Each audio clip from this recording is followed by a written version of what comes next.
we're doing some new stuff with the broilers this year. You'll notice down in the sales building we have two different things that we're offering. First of all, for the first time, we're offering a soybean-free bird called a pea bird, made from Montana Austrian peas. So if you want to exchange diesel fuel for soybeans, have at it, because they don't grow locally. The second thing is the Freedom Ranger, which is a chicken that is the genetic stock for La Belle Rouge poultry in France. They're broiler. We just dressed all of those last week. They were right here, and I've been gone for 3 days, so there's been a lot of changes since I've been here. So I'm kind of surprised when I pop over the hill and see what's here myself. But anyway, that is a red-colored bird, kind of hybrid between the typical NASCAR race car high-octane double-breasted industrial bird and the razor-breasted all-dark meat small-framed heritage breed type bird like a Rhode Island Red, Barred Rock, White Rock, those kinds of things.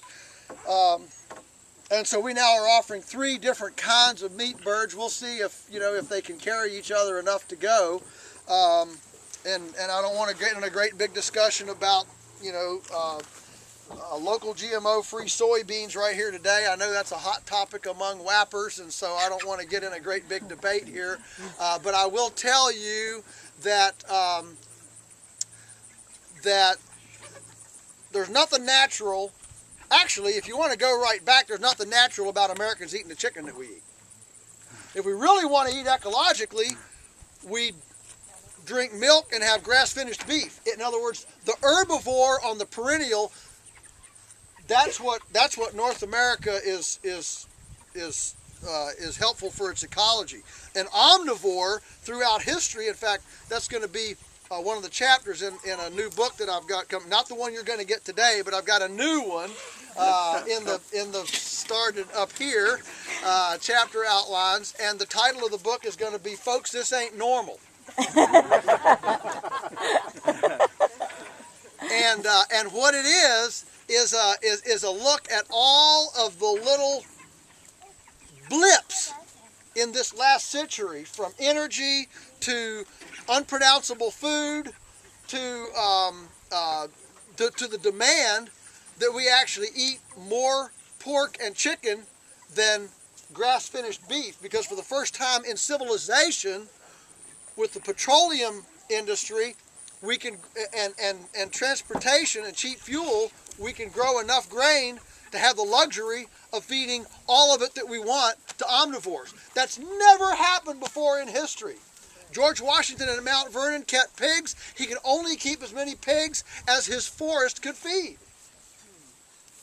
That determined his carrying capacity. Chickens have always been kitchen scavengers, barnyard scavengers. You can only have as many chickens as kind of the scavenging allowed. So this notion that we can eat all the chicken and all the pork, all the omnivores that we want to eat, is an extreme historical abnormality.